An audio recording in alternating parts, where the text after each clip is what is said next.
Bom dia, Igor. Bom dia, professor. Beleza? Deixa o pessoal chegar aí. Então a gente começar a dar um tempinho aí pra galera entrar na sala.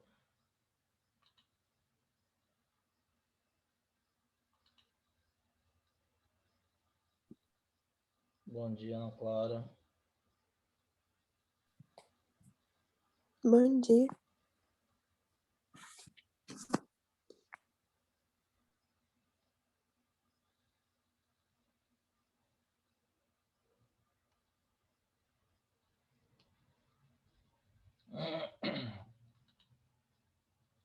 Esperar um minutinho aí, deixa o pessoal entrar.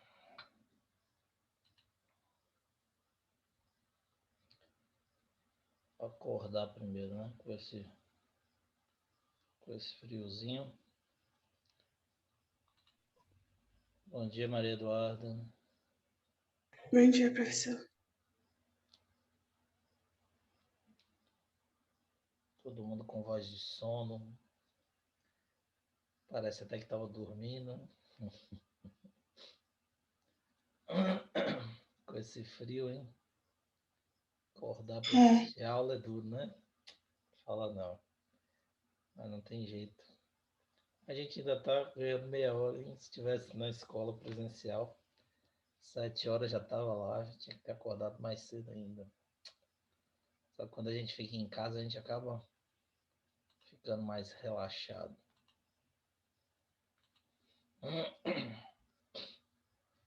Mas vamos lá, não tem jeito, a gente tem que seguir em frente. Até essa pandemia acabar, se Deus quiser, acaba logo. Bom dia, Gabriel. Bom dia, professor.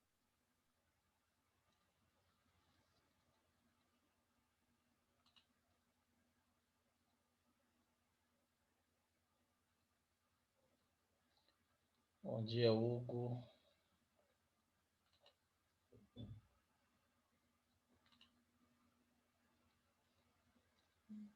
Bom dia, Sara.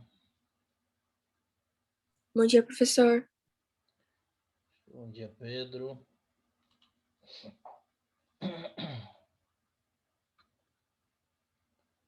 Bom dia, Ana. Vamos lá. Anisquitine, bom dia. Ana Clara, já falei. Quem mais? Gabriel, já falei. Acho que falei com todos que já entraram. Pronto. Meus queridos, bom dia. Semana passada nós tivemos uma aula. Eu passei 2 ou 3 exemplos de dilatação. Aí e falei para vocês que prometi que ia passar mais exemplos para vocês, para a gente fixar dilatação térmica de sólidos, tá? Antes da gente passar para dilatação de líquidos. Então, essa aula de hoje é para a gente falar, essa primeira aula, vamos passar exemplos de dilatação, certo? E no outro horário, no próximo horário, a gente vai falar de dilatação de líquidos, ok? Bom, esses exemplos depois eu vou postar para vocês. Não sei se vocês viram, postei uma aula teórica, um resumo, e nesse resumo já tinha parte de dilatação de líquidos, desculpe, incluindo a dilatação irregular da água, tá? Que são os assuntos que a gente vai ver na sequência aí, as dilatações que a gente vai ver na sequência, certo? Bom, depois eu vou postar na aula, junto com a aula de hoje, com o link, esses exemplos aí para vocês. Primeiro exemplo. A dilatação térmica dos sólidos é um fenômeno importante em diversas aplicações de engenharia, como construções de pontes, prédios e estradas de ferro. Então, toda obra de engenharia tem que levar em conta a dilatação do piso, a dilatação do solo, a dilatação das paredes. Por isso que existe um engenheiro e ele é responsável pelo cálculo estrutural da construção. Então, se você faz engenharia civil e você projeta um prédio, você tem que calcular e levar em conta esses fenômenos de dilatação. Por quê? Se porventura você não fizer o cálculo correto, na hora que uma parede aquece, ela dilatar, ela vai rachar. E se ela racha num ponto onde não tem estrutura para suportar, isso pode fazer com que o prédio, a casa ou qualquer edificação caia. E aí, o responsável é você que assinou o projeto. O engenheiro que assina o projeto é que é o responsável.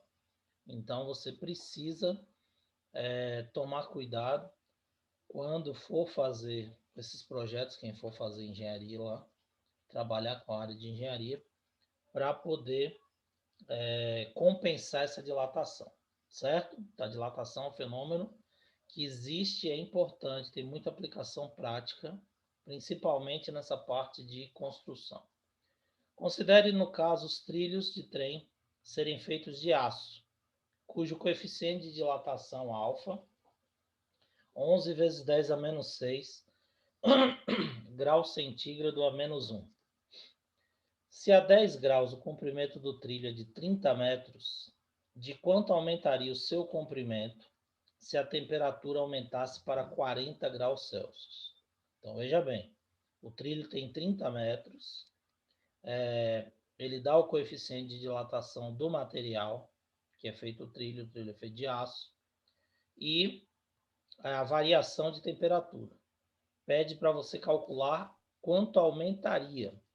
Então, ele quer o quê? A dilatação. Quanto que aumenta? A dilatação do trilho. Quanto que o trilho aumentou é quanto que o trilho dilatou.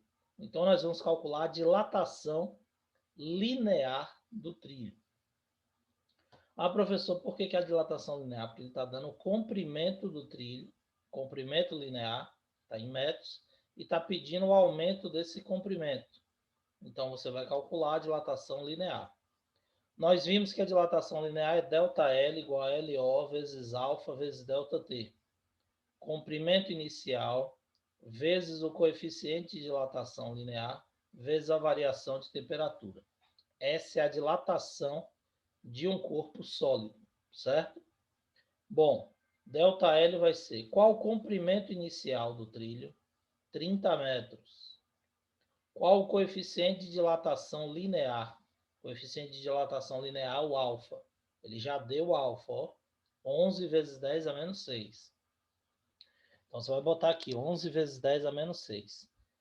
E a variação de temperatura? Temperatura final, que é 40, menos a inicial, que é 10. Então, vai ficar 30 graus de variação de temperatura. Então, nós temos 30 vezes 11 vezes 10 a menos 6 vezes 30. 30 vezes 30 dá 900. 900 vezes 11 vezes 10 a menos 6.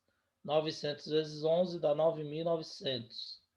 9.900 eu corro a casa aqui 2 vírgulas, corto os 2 zeros, acrescento aqui no expoente, fica 99 vezes 10 a menos 4 metros, certo? Então, botei aqui para potência de 10 não, notação científica. Se eu quisesse em potência de 10, corria a vírgula para cá, ia ficar 9,9 vezes 10 a menos 3. Mas como a resposta está em notação, eu deixo em notação 99, corto 2 zeros aqui e acrescento 2. 99 vezes 10 a menos 4 metros. Resposta correta, letra C. Beleza? Dúvidas? Todo mundo entendeu? Eu entendi. Tranquilo, né? Ó, quando for no final da semana, eu vou postar lá, mas eu vou mandar uma mensagenzinha para vocês no E-Class, uma atividade de dilatação, tá? Aí eu vou ver ainda se é na quinta ou na sexta, para a gente fazer para semana, na outra semana a gente corrigir. Se bem que na outra semana acho que vocês têm Enem, né? Enem interativo, é isso? semana que vem? Eu não sei, professor. A Mônica vai avisar para vocês. Eu acho que tem um... Eu não sei como é que vai ser, se vai ser no horário da aula. Mas aí a gente vai ver. De qualquer forma, eu vou enviar no final dessa semana ou no início da outra, eu mando uma mensagem para vocês. E aí na aula seguinte, a primeira aula seguinte, a gente vai corrigir essa lista, tá? Mas aí vai ser uma lista geral de dilatação, envolvendo todas as dilatações que a gente vai encerrar aí hoje. Certo? Bom, uma placa apresenta inicialmente uma área de 1 metro quadrado a 0 graus Celsius. Ao ser aquecida até 50 graus Celsius, sua área aumenta 1 centímetro quadrado. Determine o coeficiente de dilatação superficial do material que constitui a placa. Então, veja bem, aqui já é dilatação superficial. Ele está falando de área, tá? Ele deu a área da placa, 1 metro quadrado, e deu o aumento dessa área. Está pedindo o coeficiente de dilatação. Então, o que você vai fazer? Você vai inverter a fórmula. Então, ΔA é igual a O vezes beta vezes ΔT. A dilatação superficial é igual à área inicial vezes o coeficiente de dilatação superficial, beta, que é diferente do linear, que é o alfa, tá? Beta vale 2 vezes alfa, vezes ΔT, que é a variação de temperatura. Como ele quer beta, ele pede para você calcular o coeficiente superficial. O que você vai fazer? Vai inverter a fórmula. Beta é igual a ΔA, AO e ΔT vai descer dividindo, está multiplicando beta. Então, nós temos beta é igual a ΔA sobre AO vezes ΔT. Usando a fórmula desse jeito, a gente vai calcular o coeficiente de dilatação desse material, certo? Bom, beta é igual. Qual foi a dilatação? Qual foi o aumento da área? A área aumenta 1 centímetro quadrado. Então, vou colocar aqui 1 centímetro quadrado. Qual é a área inicial? 1 metro quadrado, certo? Então, AO vale 1 metro quadrado. Porém, se eu usei a dilatação em centímetro quadrado, eu posso usar a área em metro quadrado, gente? Não. As unidades devem estar equivalentes, não é isso? Então, eu tenho que transformar 1 metro quadrado em centímetros quadrados, que é a unidade da dilatação que ele deu. Senão, meu cálculo está errado, certo? Ou eu poderia transformar centímetro quadrado para metro quadrado e botar a área 1 metro quadrado. Dá no mesmo, tá? Aí, o que acontece? Quanto vale 1 metro quadrado? 1 metro quadrado tem 10.000 centímetros quadrados, certo? Todo mundo sabe por quê?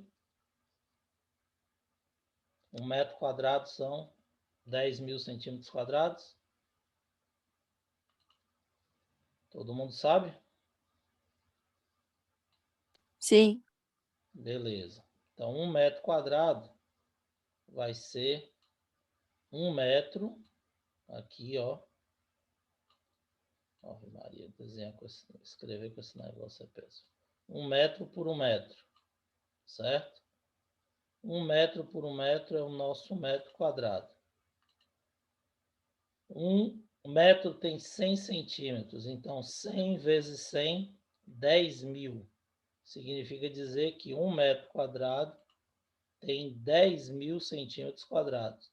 Já que 1 metro é igual a 100 centímetros, 1 metro quadrado é 1 por 1, 100 por 100 vai dar 10.000, certo? Então, no lugar de 1 metro quadrado, eu coloco 10.000 centímetros quadrados, vezes a variação de temperatura, que foi de quanto?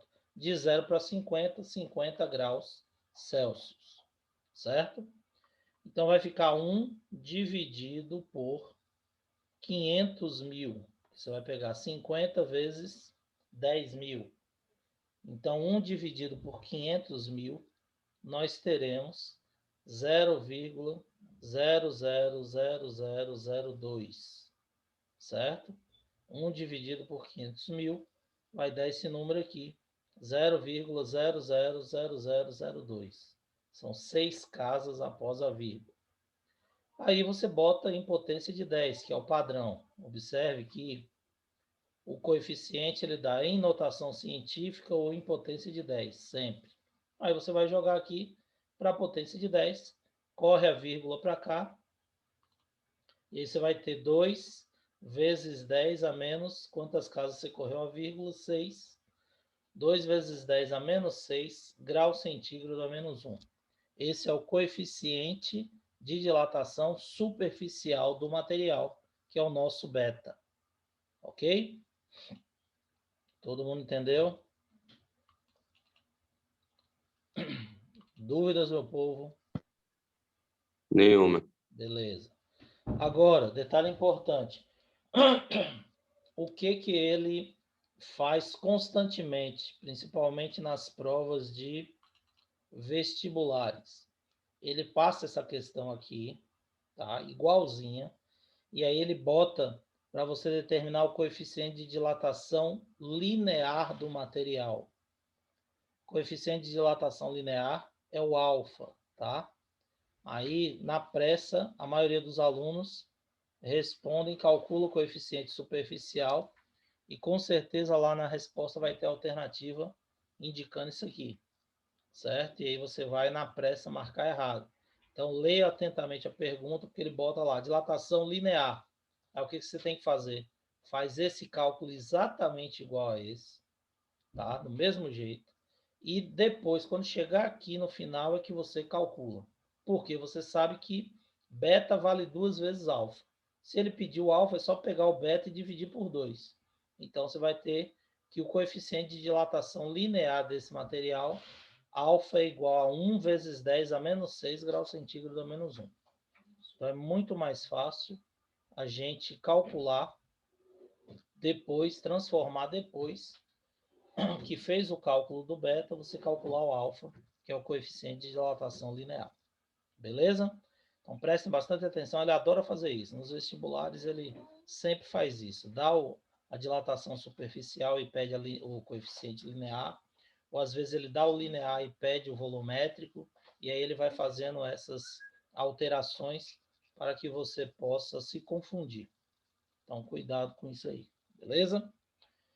Bom, terceiro exemplo, uma placa de cobre.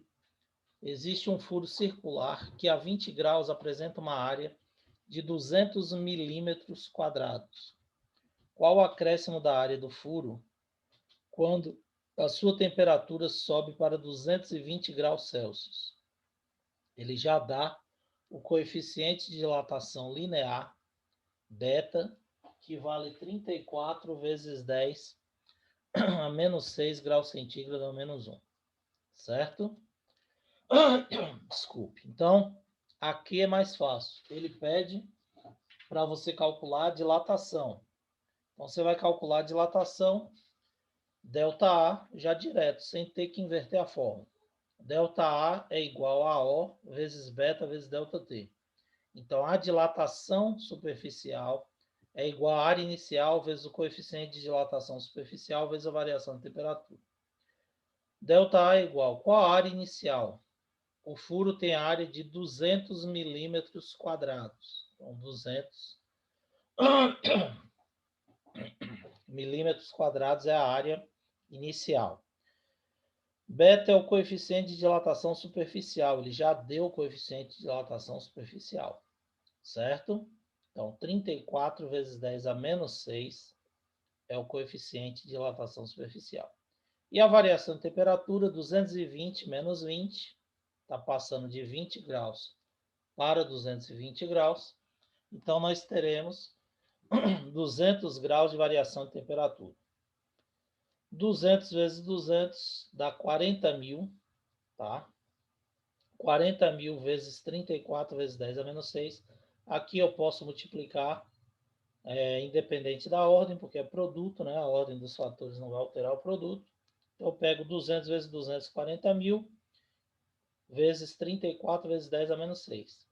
40.000, você sabe que é 4 vezes 10 a 4.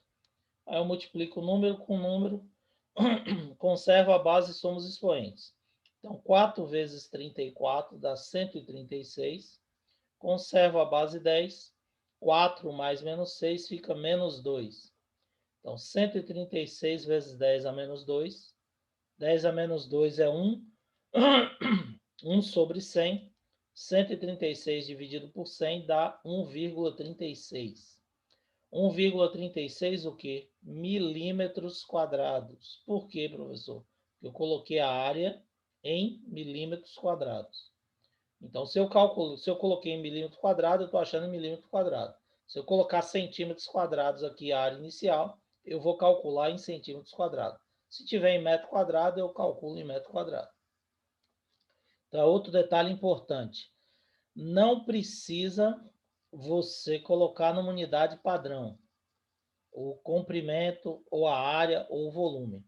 Você calcula na área que ele der, na unidade que ele passar. O comprimento na unidade que ele passar, a área na unidade que ele passar, ou o volume na área que ele, na unidade que ele passar. Ele pode dar o volume em centímetro cúbico, em litro, em ml, não tem diferença. Você vai calcular com a unidade que ele passar, você joga aqui. O único detalhe é esse. Botou em metro cúbico, metro quadrado, desculpe, milímetros quadrados, você calcula em milímetros quadrados. Botou em metro quadrado, você acha em metro quadrado. Centímetro quadrado, você está achando em centímetro quadrado. Certo? Exceto se ele pedir na questão. Ele poderia aqui falar assim, qual o acréscimo da área do furo em metros quadrados? Aí você teria que transformar. Ou transformava aqui no final, ou transformaria aqui no início. Tanto faz. Mas aí é só prestar atenção na pergunta. Beleza? Tranquilo aí? Então vamos seguindo em frente. Quarto exemplo. Uma barra metálica tem a 30 graus Celsius um comprimento de 1 metro. Eleva-se então sua temperatura para 1030 graus Celsius, sendo o coeficiente de dilatação linear do metal da barra igual a 12 vezes 10 a menos 6 graus centígrados a menos 1, determine a variação de comprimento sofrida pela barra. Então, ele quer que você calcule a dilatação linear, a variação de comprimento dessa barra, certo? Bom, então como é que a gente vai fazer? ΔL é igual a LO vezes alfa vezes ΔT, porque eu quero a dilatação linear. Então, ΔL vai ser qual o comprimento inicial? Moleza, 1 metro, ele deu aqui. Vai colocar 1. Qual o coeficiente de dilatação linear do metal alfa? 12 vezes 10 a menos 6. Então, 1 vezes 12 vezes 10 a menos 6. Vezes a variação de temperatura, que foi de quanto? 1000 graus centígrados. Porque vai de 30 para 1030. Então, 1030 menos 30 dá 1000. Então, nós temos 12 vezes 10 a menos 6 vezes 1000, que é 1 vezes 1000. 1000 é 1 vezes 10 a terceira. Então, eu posso cortar os 3 zeros aqui, ó, e somar ao expoente. Então, vai ficar 10 a menos 3. 12 vezes 10 a menos 3. É a minha dilatação. 12 vezes 10 a menos 3, o quê? Metros. 12 vezes 10 a menos 3. 10 a menos 3 é 1 sobre 1000.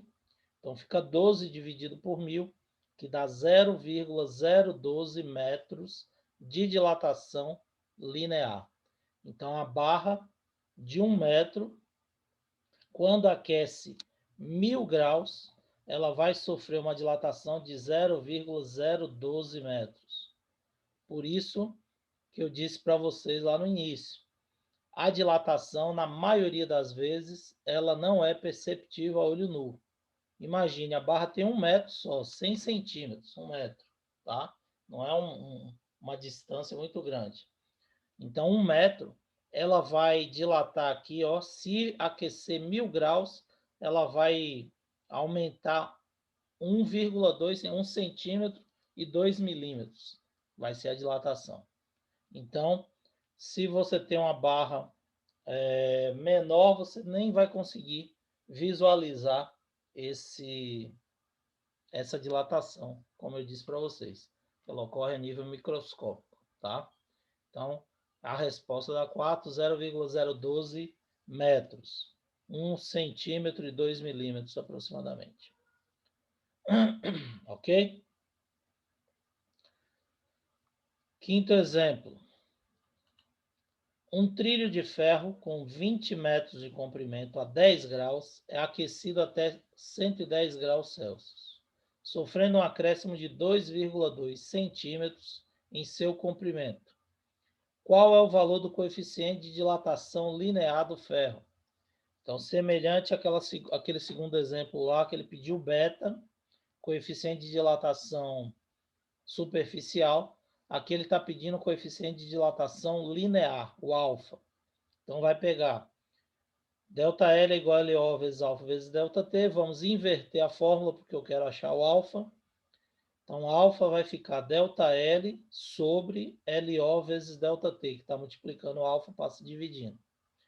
Então, alfa é igual a ΔL sobre LO vezes ΔT, e eu vou achar o coeficiente de dilatação linear. Qual foi a dilatação sofrida? O acréscimo de 2,2 centímetros.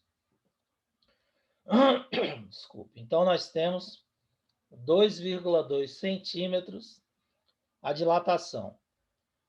Qual é sobre o comprimento inicial do ferro? Qual é o comprimento inicial? 20 metros. As unidades aqui não estão equivalentes, ó, centímetro e metro.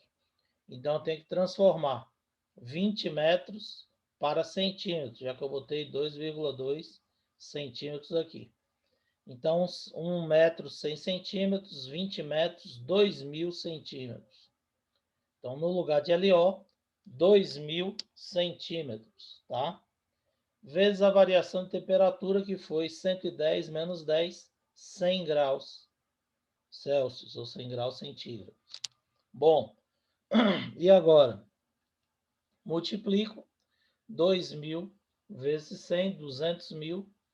E aí você vai pegar 2,2 e dividir por 200 mil. 2,2 dividido por 200 mil, você vai achar 0,000011. São 6 casas após a vírgula. Então, 0,000011 graus centígrado a menos 1 é o nosso coeficiente de dilatação linear. Vamos transformar em notação. Corra a vírgula para cá.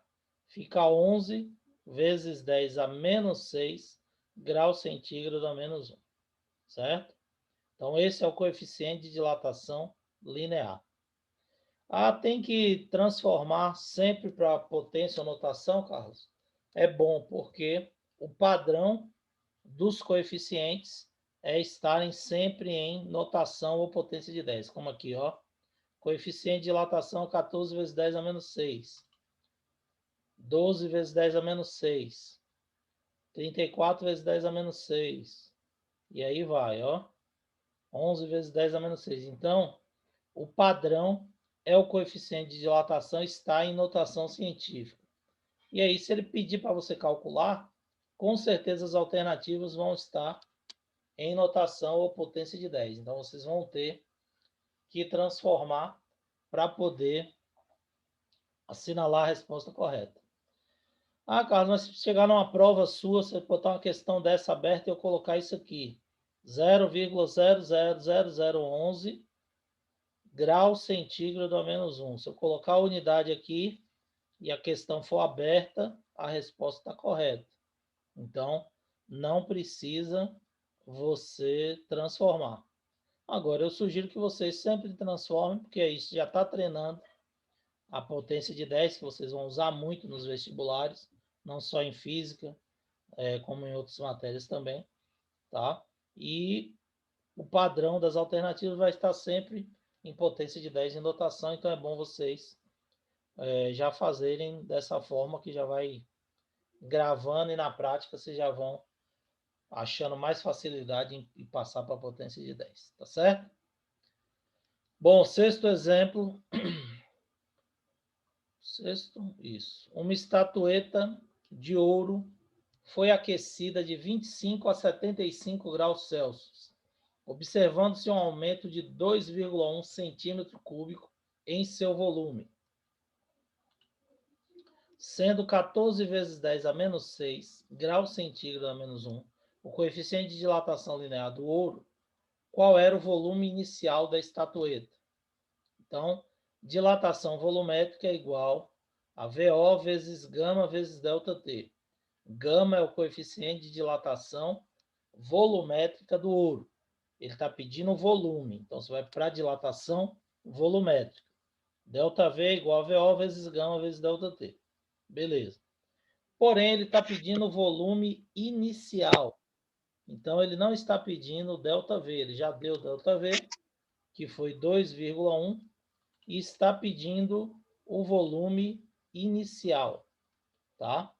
Então, ele quer o VO. ΔV é igual a VO vezes gama vezes ΔT. ΔV, ele deu o aumento de volume 2,1 centímetro cúbico. Então, se eu uso em centímetro cúbico, a resposta eu vou achar em centímetro cúbico também. As unidades estão equivalentes. Então, 2,1 é igual a VO, que é o volume inicial que ele quer, vezes o coeficiente de dilatação volumétrica do ouro. Qual é o coeficiente, gente? 42 vezes 10 a menos 6. Certo? Por quê? Porque aqui ele deu o coeficiente de dilatação linear do ouro. Ele deu o alfa do ouro. É isso aqui que eu falo para vocês que ele costuma fazer nos vestibulares, nas questões do Enem. Ele deu o coeficiente de dilatação linear, 14 vezes 10 a menos 6. E fala para você calcular a dilatação volumétrica, ou algum dado da dilatação volumétrica. O que você tem que fazer? Transformar esse coeficiente linear para o gama. Gama vale 3 vezes alfa. Então, como é que eu vou transformar? Vou pegar o alfa e multiplicar por 3. 14 vezes 10 a menos 6, vezes 3. 14 vezes 3 dá 42 vezes 10 a menos 6. Então, 42 vezes 10 a menos 6 é o coeficiente de dilatação volumétrico, do ouro. O linear foi o que ele deu. Multipliquei por 3, achei o gama, que é a volumétrica. Certo? Vezes a variação de temperatura.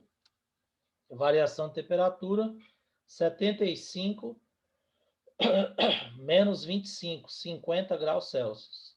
E aí o que eu faço? Pego esse valor, esse gama e o ΔT que está multiplicando o VO, passo para o outro lado dividindo. E aí eu vou achar o VO. Então, VO vai ser ΔV dividido por gama vezes ΔT. 42 vezes 50 dá 2.100 vezes 10 a menos 6. Então, eu tenho 2,1 dividido por 2.100 vezes 10 a menos 6. Como é que eu faço isso aqui? Corro a vírgula para cá, 3 casas, somo 3 no expoente. Então, vai ficar 2,1 vezes 10 a menos 3. Eu acrescentei 3 aqui que eu cortei aqui do 2.100. Então, nós temos 2,1 vezes 10 a menos 3. Divido 2,1 por 2,1 dá 1. 10 a menos 3 que está no denominador, sobe, vai inverter, vai ficar positivo. 10 a 3. Então, 10 a menos 3, passa lá para cima, 10 a 3 positivo. 1 vezes 10 a 3 é 1 vezes 1.000. Significa dizer que o volume inicial é de 1.000 centímetros cúbicos. Então, 1.000 centímetros cúbicos, ou 1.000 ml, ou 1 litro, seria o volume dessa estatueta, tá? Ele podia pegar na questão também e pedir para você determinar o volume inicial em litros. Seria o quê? 1 litro. Em ml, 1.000 ml. Aí você deixa para calcular tudo normal e transformar no final, que é mais fácil. Beleza? Todo mundo entendeu? Nenhuma dúvida? Nenhuma. Então, tranquilo. É só prestar atenção nisso, ó. O que ele pode fazer aí para dificultar é essa questão do coeficiente. Dar um coeficiente e pedir outro, tá? Ou pedir para você calcular um coeficiente e passar dados de outra dilatação. Basta você transformar. No final que você calcular, você transforma. Lembrando que alfa é o linear, beta, que é o superficial, vale 2 vezes alfa, e gama, que é o volumétrico, vale 3 vezes alfa. Ó. Peguei aqui e multipliquei por 3. Beleza? E para finalizar nossos exemplos, nós temos o 7º exemplo, que diz o seguinte: um recipiente de cobre tem 1000 centímetros cúbicos a 0 graus Celsius. Sua capacidade a 100 graus vale aproximadamente quanto? Então, ele quer saber o volume final. Ele deu o volume inicial do recipiente e está pedindo a sua capacidade a 100 graus. Então, ele não quer saber a dilatação, tá? Ele não perguntou quanto aumentou o recipiente a 100 graus. Ele quer saber a capacidade volumétrica desse recipiente. A capacidade é o volume final, certo? Então, como é que você vai calcular isso? Primeiro, eu tenho que calcular a dilatação. Ele deu o coeficiente de dilatação linear do cobre. Então, a mesma coisa do exemplo inicial. ΔV é igual a VO vezes gama vezes ΔT. ΔV, variação de volume, é igual ao volume inicial vezes o coeficiente de dilatação volumétrica do cobre vezes a variação de temperatura. Qual era o volume inicial? 1000 centímetros cúbicos. Vou achar a dilatação em centímetro cúbico. Vezes, qual é o coeficiente de dilatação volumétrica do cobre? 3 vezes o linear. Então, se ele deu o linear, eu vou pegar o linear e multiplicar por 3 para achar o gama do cobre, que é o coeficiente de dilatação volumétrica do cobre. Então, 16 vezes 10 a menos 6 vezes 3 dá 48 vezes 10 a menos 6. 48 vezes 10 a menos 6 é o nosso coeficiente de dilatação volumétrica do cobre. Vezes a variação de temperatura, que foi 100 menos 0, 100 graus Celsius. Aí o que você faz? Corta os zeros aqui, porque 100 vezes 1000 dá 100.000. 100.000 é 1 vezes 10 a 5. Então, você pode cortar 1, 2, 3, 4, 5 zeros e diminuir aqui. Acrescentar aqui na realidade, como aqui é negativo, vai ficar menos 6 mais 5, fica menos 1. Então, 48 vezes 10 a menos 1, 48 dividido por 10 dá 4,8 centímetros cúbicos. Respondi a questão? Não, não tem nenhuma resposta. 4,8. Por quê? Porque aqui eu estou calculando a dilatação. E ele está pedindo o volume final. ΔV não é V menos VO. Volume final menos inicial. Então, ΔV é V menos VO. Se eu quero calcular o V, é só inverter. Então, V vai ser VO mais ΔV. Volume inicial mais a dilatação. Esse é o volume final, a capacidade final do recipiente. Então, eu tenho volume final vai ser VO, que é 1000, mais ΔV, que eu acabei de calcular, 4,8 centímetros cúbicos. Então, isso vai dar 1004,8 centímetros cúbicos. Como ele pediu a resposta aproximadamente, 4,8 você vai aproximar para 5. Resposta correta, letra B, 1.005 centímetros cúbicos vai ser o volume final ou a capacidade do recipiente. Beleza? Todo mundo entendeu? Alguma dúvida, meu povo?